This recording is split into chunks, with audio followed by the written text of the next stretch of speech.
to the 26 minutes of heaven we call the D1 Baseball Weekend 26 Preview minutes. We're Show. going to go that long? I am Aaron Fitt, 1992 Lunenburg Little League All-Star, alongside my Lunenburg. good buddy, Kendall Rogers. How the heck are you, Kendall? Two-man show tonight. A lot of pressure on us to carry the load. It really is. I mean, I feel like I've got a lot of weight on my shoulders right now. I don't know if I can handle it. Yeah, I feel like Runes is putting us to the test, being gone the last 2 weeks.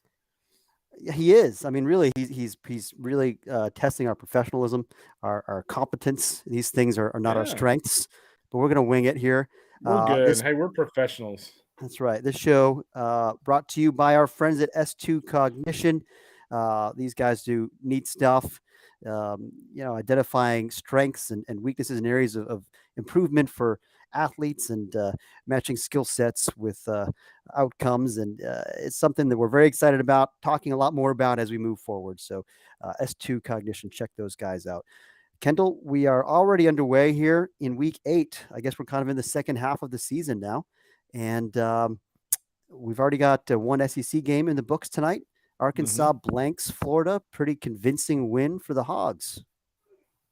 Yeah, no doubt. I think we look at Arkansas. I think the two of us would agree that Arkansas, despite being the number 2 team in the country, they really haven't played at the level they can play at. And I thought tonight, Connor Nolan, kind of watching that game, Connor Nolan was really sharp. I think he was it 6 or 7 shutout for him.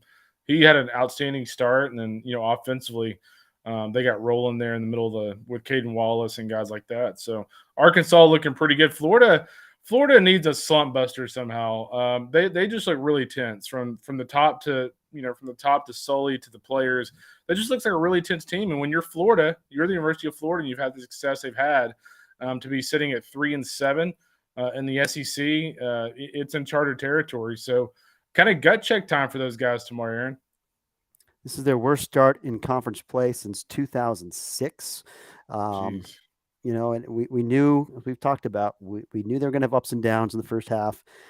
They need to get those young arms going. I saw Philip Abner come in today with a 9-something ERA. I mean, that's one of the guys that they were really counting on, like a blue chip recruit, a power arm, who has not been able to figure it out yet. And that's kind of symptomatic, I guess, of what's going on there. They're relying on those young arms, and a couple of them, Nick Ficarata and Blake Purnell, have been pretty good. The sidearm guys, but the power guys in that class have not figured it out yet. So it's really key for them as we head into the second half. Most of our staff did pick Arkansas this week. We had just Mike Rooney going out on a limb there, taking the Gators at home. How about that? So not a great I start. thought about it. I thought about taking Florida just because they're at home. They really needed a series win, and granted, this series isn't over. It's just the opening game performance didn't inspire a lot of confidence. But Florida is a lot like, I think, or at least potentially a lot like Virginia and NC State last year, to where the talent is in place despite a 3-7 start to make a big run the second half of the season. I'm not saying they're going to do it, but they absolutely have the personnel. They just need a big weekend to kind of get them kickstarted again. Yeah, and I do think they'll make that run. I mean, I'm not saying they're going to wind up in Omaha, but they could. It wouldn't shock me. They do have the talent. You're absolutely right. Kendall, the marquee series this weekend is number 3 Virginia at number 8 Miami. This is the only top 10 matchup we've got on the calendar this week. Neat matchup. Staff is divided. I think we've got 6 people picking Virginia, including you and I, and 3 taking the Hurricanes. And this one, in Coral Gables, Miami's actually in first place at 10-2. Played really good baseball lately. It seems like the bats are going as well. I feel like, the pitching staff clearly is the strength for Miami, but scored a bunch of runs in the midweek. They're kind of riding high, but Virginia is, what are they, 26-3 now? Some crazy thing. I mean, one of the best teams in the country to this point in the season. What's your feeling on this matchup? Well, I think it's going to be a great series. I'm kind of jealous of Walter Villa, who's going to be in the house for that series. But, I picked Virginia just because, and I kind of went back and forth. I picked Virginia just because I think just offensively, I think they're a lot better. I mean, I get that Miami has scored some runs lately, but I think Virginia, top to bottom, is a better offensive lineup. And I think they can hang with them from a pitching standpoint. I think, on the front end of Miami's rotation, obviously Carson Palmquist and Carson, I don't know. I've actually said that his last name Ligon. 2 different ways. Ligon. Okay, I've said Lagone and I've said Ligon and Lagone. So you got to add that Lagone just in case, being a South Florida guy.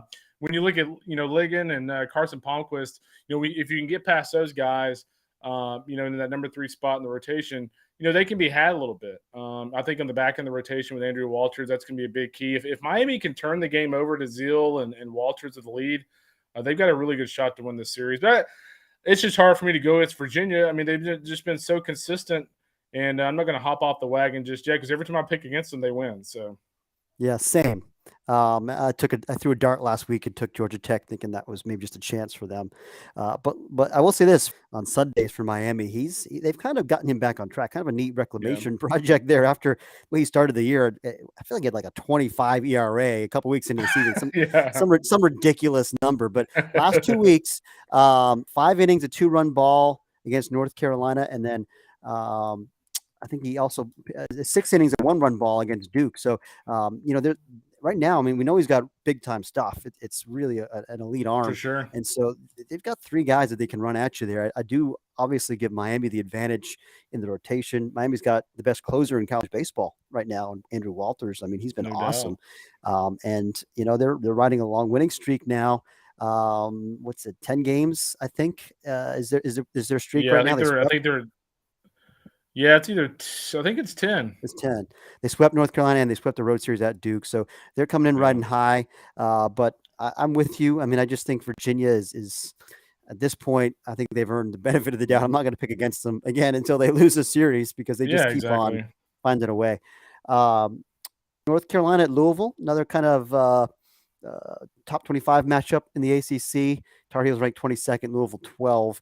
North Carolina kind of losing oil though. Kendall, our staff is unanimous here, taking the home-standing Cardinals. UNC just got drubbed in the midweek by South Carolina, 15-2, coming off back-to-back series losses to Miami and Va Tech. They're 1-5 in their last 6 ACC games. What is your level of concern with the Tar Heels? Well, I'm actually going to ask you about North Carolina's pitching here in a second because they've lost 3 of their last 4, and in those 3 losses, North Carolina's pitching has allowed 34 runs. And I just think when you look at Louisville, after going on the road to Pittsburgh, losing that series, going back home with that physical, potent lineup, I just think that's a perfect storm for Louisville to kind of roll in that series with North Carolina's pitching scuffling as of late, giving up 15 runs Mhm. last night to South Carolina. I mean, from your standpoint, you've seen their pitching up close and personal. I mean, 34 runs in 3 of the last 4 games. I mean, that's got to be alarming. Yeah, I mean, and again, a little of that's inflated by the midweek blowout where they basically was a Yeah. staff game. They're just throwing a bunch of guys out there. The game got out of hand pretty early, so I don't put much stock in that part. But I am concerned about the weekend pitching a little bit. With Hmm. Max Carlson was not good last week against Virginia Tech. I don't think he got out of the 3rd inning. They need him to be an ace. I mean, he's got to be the rock for them. They really need a bounce back from him. And then I think they started Connor Bovair last week on Saturday. He had a rough outing, and it's a guy that has power stuff, but he's a transfer from the MAC who had like a 5 or 6 ERA last year in the MAC, and so it's a step up in competition, and Hmm. the lefty Schaefer's out of the rotation now. They've got I don't know actually if they've announced it this week, but Sheldon Peavyhouse started last Sunday. Rough outing for him, didn't get out of the 3rd. So they're just not getting any length out of their starters, and it puts so much pressure on their bullpen. And against a really good offensive team like Louisville, doesn't feel like a recipe for success.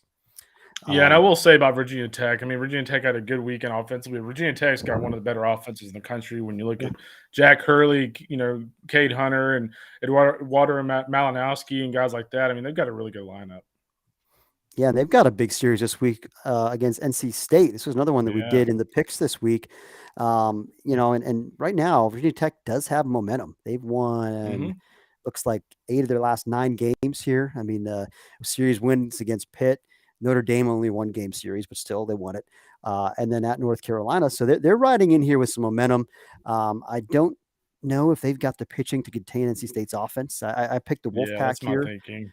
I do think NC State has better pitching, but that said, Yeah. Sam Highfield not in the rotation this week for NC State. Interesting. He's he has not been himself. He's not been 100%, not even close. I think I wrote about this after the Georgia Tech series, and Elliot Avent was clearly concerned. And so Yeah, that that's not good. that does change the dynamic a little bit there for NC Hmm. State. But still, I think that in an offensive park, two good offensive teams. I think NC State can hang with those guys if it gets into a slugfest, but I just think that they've got probably the better pitching even without Highfill. Yeah, that's interesting. NC State is just the last 3 weeks. It seems like they just kind of gradually have gotten better and better and better, starting with that series against Florida State. So that's kind of why I went with them. I think they're battle tested. I think they're playing a lot better. But you're right, not having high feels pretty big. Let's switch gears to the Big 12, Kendall. Number Yeah. 23, TCU, travels to Austin to face number 7, Texas. Texas kind of grinded out a series win last week against Oklahoma. Had to come from behind, I think, in the rubber game, if I'm not mistaken. It's been a slog for Texas for a solid month now. TCU, on the other hand, it's like kind of up and down a little bit as well. I mean, they had that little funk there. They lost a couple of midweek games to Abilene Christian and UTSA, and then lost a series to West Virginia at home. I mean, I don't know how great you feel about either of these teams right now. I feel like neither of them is playing close to their peak. Yeah, TCU's a weird team. I mean, like resume-wise, I mean, they probably shouldn't be a top 25 team, but I just think when you look at this team talent-wise, they are a top 25 team. I mean, David Bishop's a really talented freshman. Braden Taylor is one of the best, players in college baseball. You look at the front of their rotation. Riley Cornelius, pitched really well this year. They're actually moving Marcelo Perez into the Saturday role this week. Austin Krob will not pitch this week, so that obviously hurts them. But I think when you look at Texas overall, Fitt, Texas, I thought late in that game on Sunday against Oklahoma, I think a light switch for them a little bit. I mean, obviously Oklahoma gave them an extra breath there with that drop ball in left field, but I sensed kind of a relief, with that team. There's seemed to be a lot more noise in the dugout, a lot more energy, in the field and the stands. And I just kind of wonder if that's going to kind of be the spark that gets them going again. Obviously, they hadn't played very well for a couple of weeks before that. But that's kind of my storyline. We're like, will that game kind of serve as their springboard back to what they were the first couple of weeks of the season? But real quick on TCU, I mean, we talk about TCU being up and down. They're going to have to start establishing some consistency because, Aaron, if you look at the remaining schedule or the schedule here the next few weeks, they go to Texas this weekend. They get Texas Tech at home with Dallas Baptist sandwich in there twice in the next 4 weeks. But they get Texas Tech at home, at Oklahoma State, and then, oh, by the way, at Florida State, and then Oklahoma the next week. So, I mean, the next 5 weeks are insane for TCU. It's about as tough a stretch as any team will face all year long. Really, I mean, it's daunting, and you'd like to go into it riding high and with some momentum, and they're not, and so it's not a great sign. They're gonna have to find something here. But I'm with you on Texas. I mean, I do feel like they're about to make a run. I mean, if I can buy low, I think this is as low as Texas stock is going to be all year, right? They're number 7 in the country, and I don't think they're going to be below this the rest of the way. I just have a feeling that this run is coming. Yeah. I just think they're still one of the most complete teams in the country. I still think they're one of the favorites to win it all. They just have been it's an extended funk, though. I mean, it's been a little weird. Yeah, I mean, Lucas Gordon's kind of been up and down the number 3 role. Aaron Nixon, who's a freshman All-American for us last year at the bullpen, has been a little iffy at times over the last couple of weeks. And, specifically with Nixon, I don't see that continuing. Gordon, a little bit more of a question mark for me in that number 3 spot. We've got Bedlam also on the calendar this weekend. Yeah, how about that? The Big 12. Oklahoma at number 6, Oklahoma State. All 3 of these games in Stillwater. So when did they stop doing the traveling thing? I feel like that was it was recently, I believe, because what they did is they added like a couple of midweek games at the neutral sites. So they made the weekend at one place. But, this is an interesting series. I'm a little scared of the fact that we all took Oklahoma State because I do think Oklahoma has the pitching to win this series. And they did, for the most part, they did hit the ball a little bit against Texas. Peyton Graham had a big weekend. They match up well with Oklahoma State from a pitching standpoint. But I think when you look at OSU, they got Griffin Dorsey back in the middle of the week. The Viking, he's back in the lineup. And I think Oklahoma State's just one of those teams that frankly, ever since, it's hard to imagine, right? But like ever since the Vandy series, they've just kind of been under the radar. Like, they haven't played, the top team since then. They got swept by Gonzaga. And I think after the Zag series, they kind of went in the weeds a little bit. And I think that they're going to have a big weekend at home. I concur. really like. I mean, you talked about Oklahoma's pitching talent. You're absolutely right. There's a lot of talent there, but I for still sure. really like Oklahoma State's pitching. Justin Hmm. Campbell didn't even have a great outing last week. Gave up 6 runs in 6 innings, still got the win. He's still one of the best pitchers in the country. If you're looking for a bona fide ace, he's one of those elite guys, Yeah. rarefied air. But then, I mean, Victor Madero's behind him has kind of figured it out now. I mean, he's, Hmm. I think it was 5 2/3 of 3 hit ball last week against Kansas State. That's a really good sign for them. I mean, he's 3-1 now. He's pitching pretty well, power guy.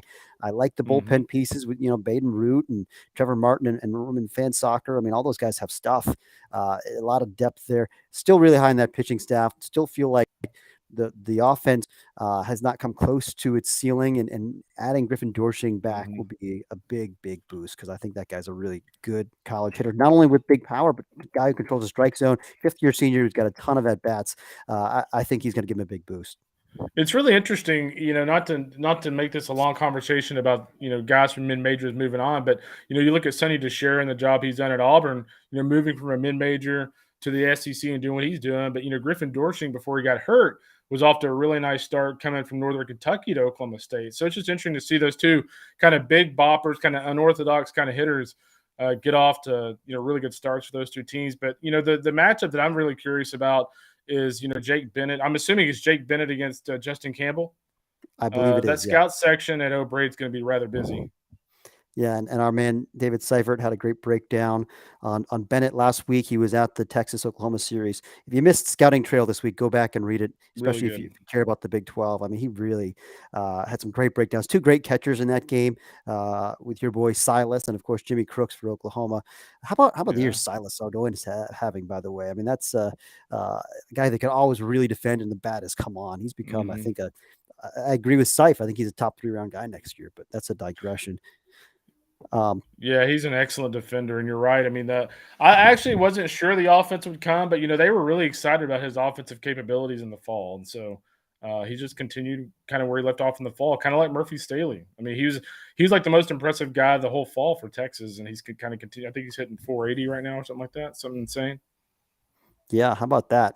Um, by the way, you made an interesting point on the transfers, because this is going to be a big part of the game going forward. But those Hmm. guys that step up right from the mid-major ranks to division, I mean to the Power Five teams and those elite Yeah, competition. I mean yeah. it is a mixed bag, and I think Samford is a great example of that because Sonny DeShera put up great numbers at Samford. He's put up even better numbers at Auburn. But Brooks Carlson, who made that same move with him to Auburn, has Hmm. not been able to replicate the success he had in the SoCon, and Tyler McManus at LSU, another Samford guy, has not hit well at all. He put up big numbers there, so it does feel like it's kind of hit or miss. And I mean, look at NC State's roster. I mean, they've done pretty well with. Um, Yeah, I mean, granted, I don't think Conference USA that's like a yeah, not far outside the top four yeah. leagues, but I mean, You got Palali's John Hoover from Gaddis going Charlotte. from yeah, you got John Gaddis going from Ann Corpus to Ole Miss, and for the most part, he's done solid. Yeah, but it's they were hoping he could be their Friday Yeah, guy, and that hasn't really worked out. So, yeah, it's been a mixed bag, and so it'll be interesting to watch that going forward. I mean, we always make that disclaimer when we do our position power rankings that there's a difference in the level of competition, and all yeah. stats are not created equal. If you're putting up big stats in the SoCon, usually it doesn't necessarily mean you would put up big stats in the SEC. Sonny is probably the exception. Is my feeling on that. It's crazy. He hit 276 last year, I think it was at Sanford, and With he's 20 hitting like bombs, well right? over four. Yeah, with 20 bombs, and he's hitting well over 400 for Auburn in the SEC. That just such a great story. Yeah, it sure is. He's awesome. We've talked about him a bunch. But speaking of Conference USA, how about Southern Miss at Charlotte this week? Yeah, This is one, Charlotte really needs to bounce back after getting swept last week at UTSA, a team that we were high on, a team that was almost in the top 25 after they won a road series at Old Dominion. And now you get, a hot Southern Miss team coming in, a team coming off that big series win against Louisiana Tech and a big midweek win.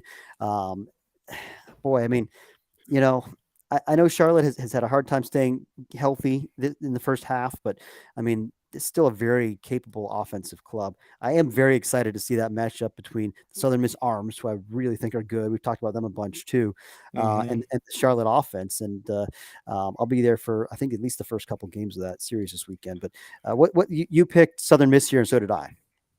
Yeah, you know what? I'll be honest with you. As strange as it sounds, and as high as I am on Southern Miss, because I love that weekend rotation. When Hurston Waldrop's your Sunday guy, you're pretty damn good. But I just think Charlotte. I think Charlotte's a really solid team, and I think even though they got swept against UTSA last weekend, this is still a team that scored 34 runs in 3 games on the road at Old Dominion. And granted, Southern Miss's pitching is better than Old Dominion, but Charlotte's a good team. They can really hit, and they're at home. And frankly, this is a series they know they kind of need to win. I mean, I don't ever want to press like the must win button this early in the season. But, the fact of the matter is, Mark Etheridge wrote about it yesterday that very, very seldom does a team with an RPI at this point in the hundreds make the postseason. Like I don't think it's happened in the modern era, according to the story. So, right now they're at like 100 or 101, and so they can start making that climb forward against Southern Miss this weekend. It's And don't be shocked if they win it. I think no. they've got a really good shot to win it. Yeah, absolutely. I still believe that they're very dangerous, but this is make or break time is for their at large Yeah. hopes. I mean, it's that simple. Mhm. They've got a 4 game losing streak. They also lost to Winthrop midweek, so they're 17-11. This is your chance to make some hay against the top team in the league. So that'll be an interesting one to watch. Kendall, how about another mid-major matchup here to keep an eye on? Florida Gulf Coast at Liberty. I Mhm. think this is an intriguing matchup. 7 of our 9 panelists took the homestanding Liberty Flames, who have been struggling recently. We talked about the injuries to Derek Orndorff and Gray Betts, not having those guys really hurt them, but those guys are both back now, Yep. which I think changes the game for Liberty. Those are their 2 most important players in the lineup, and I still like their weekend pitching a lot, even though they just give up some runs and lost a series at Jacksonville last week. But big matchup in the A Sun here. Yeah, I took Liberty. I just think when you look at this team, back-to-back series losses, they get some of these guys back from injury. When they were healthy, they were a top 25 team, a top 15 team, actually. I think we had them at 14 or 15 when they were healthy after the Florida series win. And so I just think with those guys back at home, back-to-back series losses, I think there's a sense of urgency, a little bit like Charlotte. I think there's going to be a sense of urgency with Scott Jay's club. I think they win it. I agree with you, and I may catch some of that series as well this weekend. It's TBD. But question in the chat here, Kendall, about Pittsburgh. Thoughts on There we go. Pitt's recent surge? Is Pitt a tournament team? And I got to tell you, they're playing their way into that discussion for sure. They're currently 52 in the RPI, which is right there in striking Hmm. range. 16-11 overall, 5-6 in the ACC, and they're starting to rack up some quality wins now. I mean, they just won 2 out of 3 from Louisville. They won 2 games against Clemson with a third canceled. So that's a nice couple of weeks there. They held their own in Hmm. Blacksburg. Didn't get swept, didn't win the series. So, it's a veteran position player group. That's I think what I liked about this team from the beginning of the year. I mean, it's guys that have Yeah. played a lot of games, and I thought they had a at large caliber season last year and didn't get in. But Kyle Hess has had a nice year. It's been really key for them. He's the most talented guy on the roster. They've been kind of waiting for the production to match the talent, and this year I think it is.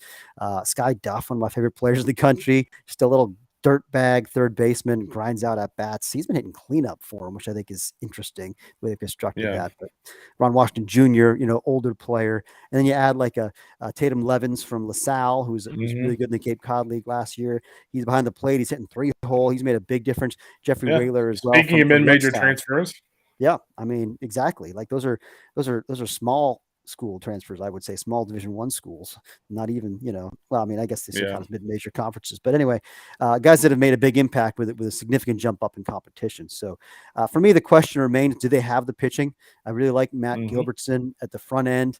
I like Baron Stewart, another transfer. This one from South Florida. I like him at the back end. But that'll be the determining factor. I mean, I thought it was very encouraging for me to see Billy Corcoran return the way that he has, a guy that was a fairly highly regarded prospect 2 years ago, was derailed by injury. He went the Hmm. distance against Louisville on Sunday, Kettle, 9 innings, 4 hits. Wow. Yeah. Speaking of Pittsburgh, you talk about their postseason chances. Pittsburgh has 9 games remaining on its schedule against top 8 RPI teams. 6 of those games are on the road. So Pittsburgh pretty much controls its own destiny here with that many games against high RPI teams. There's 6 of them on the road. They've got a chance to. I mean, they if they took care of business in some of those road games, I mean, they could get into the upper 20s, maybe even higher. No, exactly. Yeah, I do think they control their own destiny. Another question from Thomas DeMarini. Hokies! Exclamation points. I wanted to take this one because I'm assuming this is some relation to Carson DeMartini, the freshman third baseman for Virginia Tech, who's just a great player. I saw him in the fall and walked away like he leapt off the field. The tools leapt off the field. Just an athlete with obvious bat speed, controls his zone, hits for power, hits for average, runs, defends. I mean, he's an exciting player and within the top freshman position players in the ACC and in the country. If you look at the first half numbers, so Virginia Tech, very intriguing. We talked about them earlier, but very intriguing team to keep an eye on moving forward. And what else should we talk about here? Well, Vandy Chris was saying Florida slump buster Vandy next week. Be careful what you wish for. If you remember last year, the Vandy series is like the one series that Florida actually like went all out and actually won. So yeah, that's a good point. They always get up for that. That's like a sneaky good rivalry matchup. Those two programs always kind of ratchet up the intensity when they play each other. It's interesting. That's another big series this weekend is Vandy at Auburn. If you look at Vanderbilt, right now, I mean, I think this is a team that we all believe in personnel wise. They're a really good team. The problem is right now, like the resume is just not there. And so I think if you're Vandy, you've got to start building that resume, and it kind of starts this weekend on the Plains. Yeah, absolutely. Yeah, we talked about that. I mean, they do not have a series win against anything close to in that large caliber team right now. So if they want to host a regional, you're going to need a few of those quality series wins to hang your hat on. SEC, you got number 19 LSU at Mississippi State this weekend. I mean, once upon a time, this would be a marquee series. Yeah, right. Mississippi State, though, I mean, they're kind of hanging around, as our boy Teddy KGB would say. 18-12 overall, 4-5 in the SEC. Didn't get swept at Arkansas. Mike Rooney wrote about this week in the Runes Report. Key that they didn't get swept. And that's where we are right now with Mississippi State is, it's. I think it was a lot to expect them to win that series, but to go there and get a game was very important. And now they get to go home against LSU, and I kind of like their chances in this matchup. Yeah, I mean, if you look at the last 2 Sundays on the road, they've pitched pretty well for the most part, and they've gotten out of there with a win. They won, I think, 5-3 on Sunday against Arkansas. So they come back home. I mean, I took LSU only because I'm kind of looking at as my example, I'm looking at LSU series at Florida. It was kind of one of the series I think a lot of people expected them to lose. They weren't playing that great.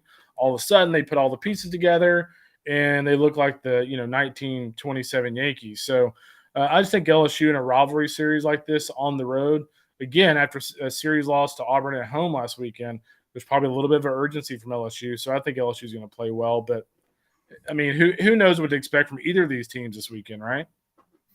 I would expect that place is going to be rocking for LSU, Mississippi State, You would think. in Starkville. I think Mississippi State's going to get up for this series.